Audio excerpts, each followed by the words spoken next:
Hai Andika, guys, di video kali ini kita akan membahas sebuah device yang menurut saya sangat menarik banget.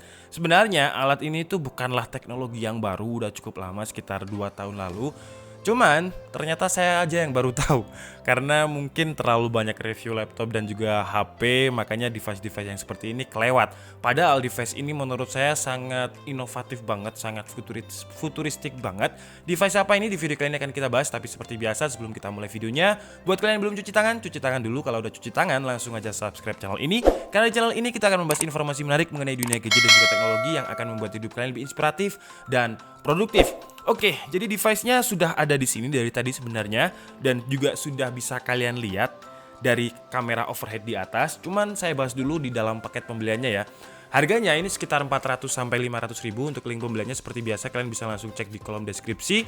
Dan boxnya cuman gini aja nih.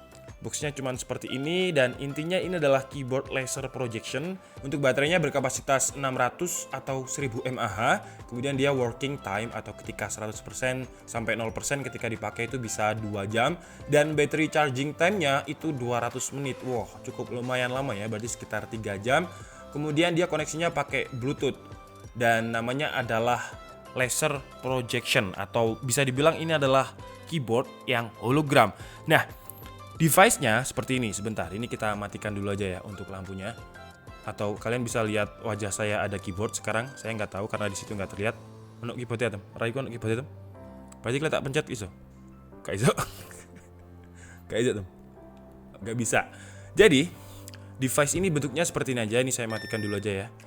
Dan harganya menurut saya sih cukup murah ya. Dengan harga cuma 500 ribu kalian akan mendapatkan device yang menurut saya GGWP banget. Dari segi build quality dia solid banget, kuat. Jadi plastiknya ini seperti plastik yang ada di mouse mahal. Biasanya ada di mouse Razer atau mouse Steel series yang plastiknya itu plastik ABS yang ringan, tapi dia solid. Jadi kalau dipegang itu kerasa banget plastik ABS-nya yang premium. Kemudian di bagian kanannya ini ada input power, kemudian juga ada micro USB untuk ngecas. Dan nggak ada mereknya di sini. Mereknya ada di boxnya, yang saya kira ini juga bukan merek ya. Mereknya itu nggak ada di sini, laser projection keyboard gitu aja. Jadi nggak ada mereknya. Kita anggap aja tidak ada merek. Cuman yang saya tahu yang paling bagus katanya adalah merek Celeon atau Cube untuk keyboard laser projection yang hologram dengan infrared seperti ini. Oke, di dalam paket pembeliannya biasa aja kalian akan mendapatkan kabel untuk ngecas. Udah sih, lainnya cuman buku-buku garansi. Dan untuk dimensinya dia kecil, jadi dia portable banget. Jadi kalau misalkan kalian gunakan, mungkin contoh kasusnya kalian punya tablet seperti ini kan, kalau misalkan ngetik di tablet itu terlalu biasa lah ya, makanya kita harus pakai keyboard yang portable. Nah, ini keyboard yang bener-bener portable banget karena dari segi dimensi dia kecil, mau disakuin, mau ditaruh dompet nggak bisa sih, taruh tas itu nggak makan space yang terlalu banyak. Cara mengaktifkannya gampang banget, jadi kalian tekan tahan di sini sampai dia nyala merah seperti ini. Kalau udah nyala merah, kalian bisa lihat di meja ini sekarang sudah ada semacam keyboard ya. Karena layarnya mungkin atau lighting saya terlalu terang, jadi kalian nggak terlalu terlihat. Tapi nanti kita matikan sebentar, saya mau praktekkan dulu untuk menyambungkannya dengan tablet. Jadi kita pakai Bluetooth biasa aja. Seperti ini, kita koneksikan ke Bluetooth dulu. Nah, tulisannya akan laser keyboard seperti ini. Kalau sudah terhubung ya udah tinggal pakai gitu aja. Dan kalau misalkan kalian di cafe gitu ya, cafe yang remang-remang, tapi kalau misalkan kafenya terlalu padang atau terlalu terang banget lightingnya, kalian nggak bisa lihat keyboardnya. Nah, ini aja saya nggak bisa lihat. Padahal ini, jadi dia punya fitur untuk apa ya namanya, kayak kalau misalkan di laptop itu kayak adjustment brightness untuk keyboardnya. Ini udah yang paling terang nih. Tapi saya nggak terlalu terlihat. Jadi kalau misalkan saya matikan, ya nanti kita matikan lah. Tapi di sini saya mau coba kepada kalian. Jadi kalau misalkan kita masuk, misalkan kita mau bikin script di tablet gitu ya. Sebentar, terlihat nggak ya? Atau gini aja deh posisinya. Nah, misal saya mau bikin script ya, awalnya.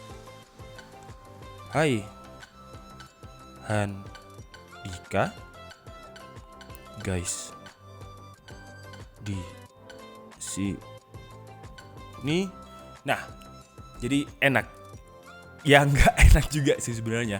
Pertama, dari segi feel experience untuk ngetik itu sama sekali nggak nyaman. Karena kalian kayak ngetik di meja. Jangan bayangkan ngetik di meja itu rasanya ya keras lah, atau atos kalau bahasa Jawanya. Cuman yang menurut saya di sini adalah fun dan juga keren. Misalkan saya ngetik apa lagi ya?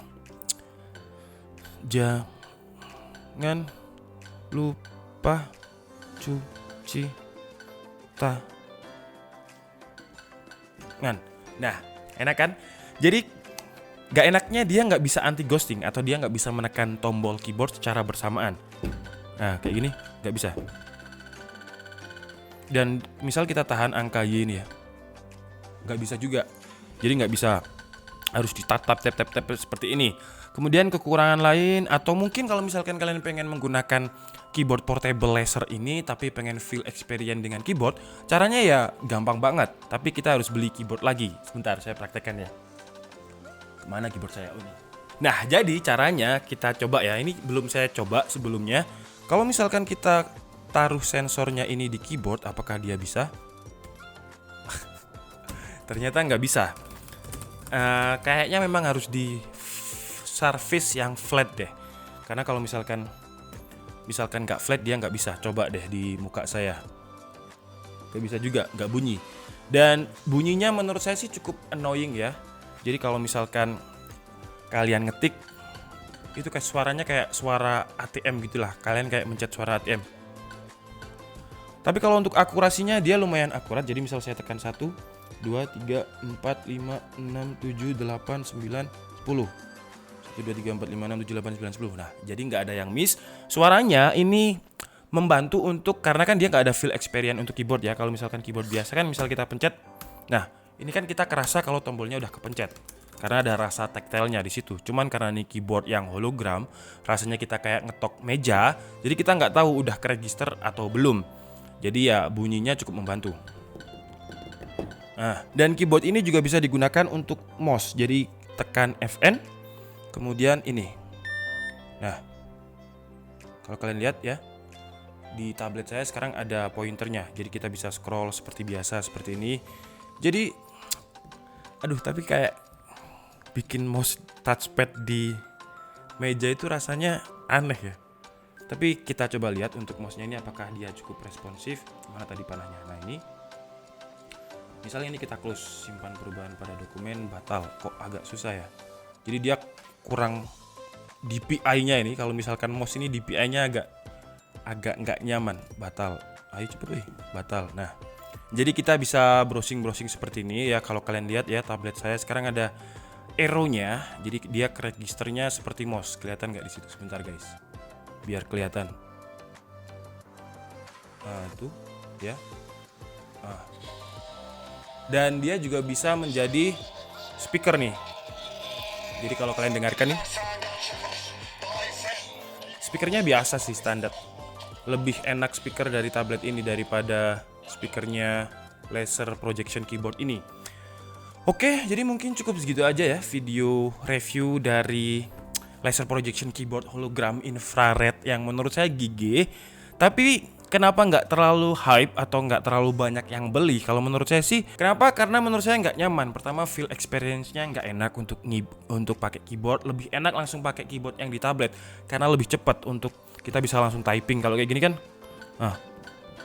kita harus ekstra hati-hati.